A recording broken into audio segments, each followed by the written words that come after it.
सिद्धार्थ जाधव आपला आवडता अभिनेता. त्याचा जन्म 23 ऑक्टोबर 1981 झाला. तो शिवडी, महाराष्ट्रातील आहे.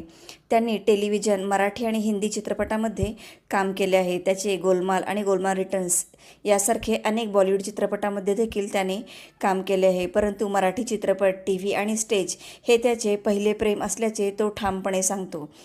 सिद्धार्थ जाधव यांनी मिथुन चक्रवर्ती बरोबर बंगाली चित्रपटातही काम केले आहे.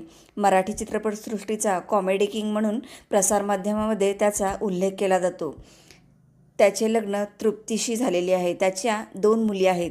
डी सह्याद्रीच्या 10 बाबूराव या चित्रपटातून त्यांनी अभिनय क्षेत्रात पदार्पण केले. त्यानंतर हसाचकटफू, घडले बिघडले, आपण यांना पाहिलं का इत्यादी चित्रपटामध्ये तो सहाय्यक भूमिकेत दिसला.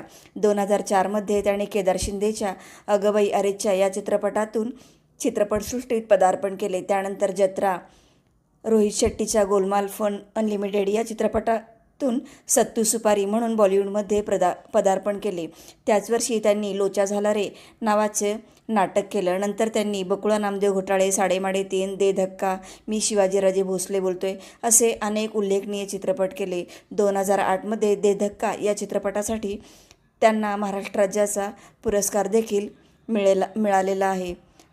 तो त्यांच्या पत्नीसोबत नच बलिये 8चा स्पर्धक होता. महाराष्ट्राचा dancing superstar, dance Maharashtra dance यासह अनेक रियालिटी शोजचे ते न्यायाधीश होते. 2016 त्यांनी गेला उडत नावाचे नाटक केले. गणेश तावडेच्या भूमिकेतही तो सिम्बाचा भाग होता. 2011 तो राधेमध्ये रणजित मावाणीच्या भूमिकेत दिसला होता.